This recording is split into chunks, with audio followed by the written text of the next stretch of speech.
All right, so we have a new Gunsmith task this wipe. This is called Old Friends Request and comes off Gunsmith Part 7. This is the T5000M in the inspect view, if you want to see it here first. Here is the PP19 in the inspect view. And here is the Glock 17 in the inspect view. Here's the T5000 in the modding view. Here's the PP19 in the modding view. And here is the Glock in the modding view. So let's get into what we actually need to do.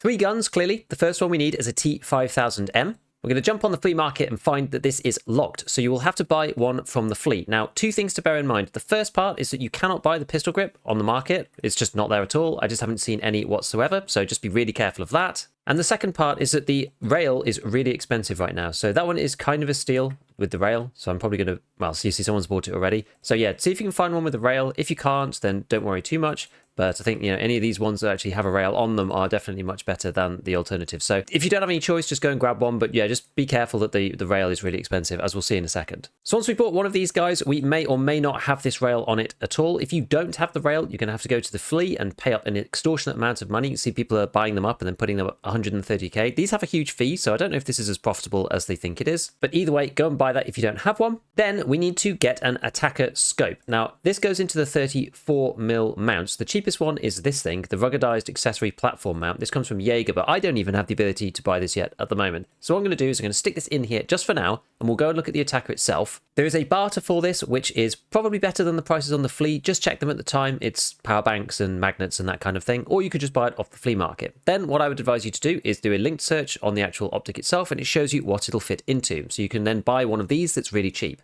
This Mill Optics one, someone called Ragnar is selling it, but I ended up using the Reknagel because that was the cheapest one that I had the ability to purchase. But yes, you can get whichever one works. So this is the one that they were selling on the flea market, but I ended up getting this one, which is the 34mm mount. Make sure there's 2. There's a 30mm and a 34mm, so make sure you've got the 34mm one, and it's the one that will then take the attacker inside. From here, we basically just do what Mechanic said. So we're just going to add this, which is the Harris bipod. We'll stick that on the front. And then the suppressor, he said you could just do anything. So you could just pick whichever one is the cheapest. It's kind of hard to tell. Sometimes the Thunder Beasts are all right. The one that I ended up going with was this one, using the T-Lock and the SRD 762QD. There's no other requirements for this, so I just ended up going with this. We're going to select my weapon. This is the one that I built previously. Let's assemble it. And this one is, I think it's added on an extra rail on the bottom, but we'll see. And maybe they added the magazine as well. But if we go back to my stash, you can see that this one is still works for the particular quest.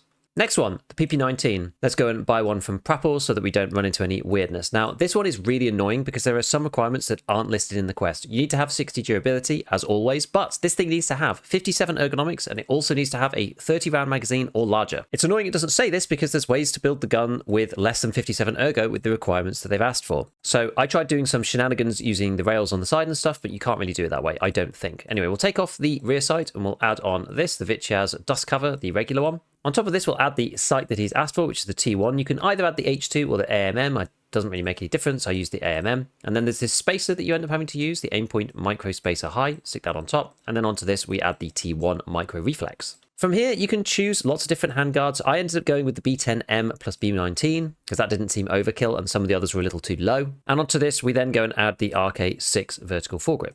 Pop that on. Now, this gives you enough space to do the things that we need to do. So on the right-hand side of the gun, we're going to add the Clash 2P. Don't add the Clash 2U like I did nearly by accident. Add the Clash 2P. And then on the top, you can then add this, the AN PEQ15. This is the reason for the riser, I assume, because then you can see over the device. We need to add a suppressor, so we're going to add this one. He wants this specific one, the Vityaz regular suppressor, so we add that. And then at the back of the weapon, we're going to add an RK3, the standard classic good Zenit grip. And then we're also going to add the PT lock, this one here. This is the AK74M, AK100 lock, so we'll add that. And then onto that, we'll add the PT3. Boom. Let's go and select our weapon. This one should be identical. There's no way to make it other than the way I've made it. So this is exactly the same as the one I've got, which is why it let me build it. Final one, we're going to look at the Glock. So let's go and buy a Glock off Mechanic. And this one is really straightforward. You literally just do what he says. So you replace the barrel with the double diamond. So that's this one here, GDD thread, double diamond threaded barrel. Put that on. And then there's a couple of different options for the muzzle. What we need to do is this one, the GDD thread protector. That's what it says, GDD there. So stick that on. Then you put the grip on here, GTGG. There's only one option, so you don't have any choice there. We put the Clash 2P underneath, which is this one. There's two options, so don't accidentally go for this one. Make sure you get this one, the 2P flashlight with laser. And then we just need a magazine, which is this guy, the GL9, which is the 21 rounder. It is on mechanic 1, so it's nice and easy. So if we select my gun, this should be the same. It shouldn't let me make it because it's exactly the same. Perfect. And now we have all 3 weapons made. We're going to go and hand these in to mechanic. And what this will then allow you to do is to buy the plate case, which people were asking for a lot last wipe, and they've added this wipe. So now that we've done this, boom, we can now buy the ballistic plate container from him for 750k.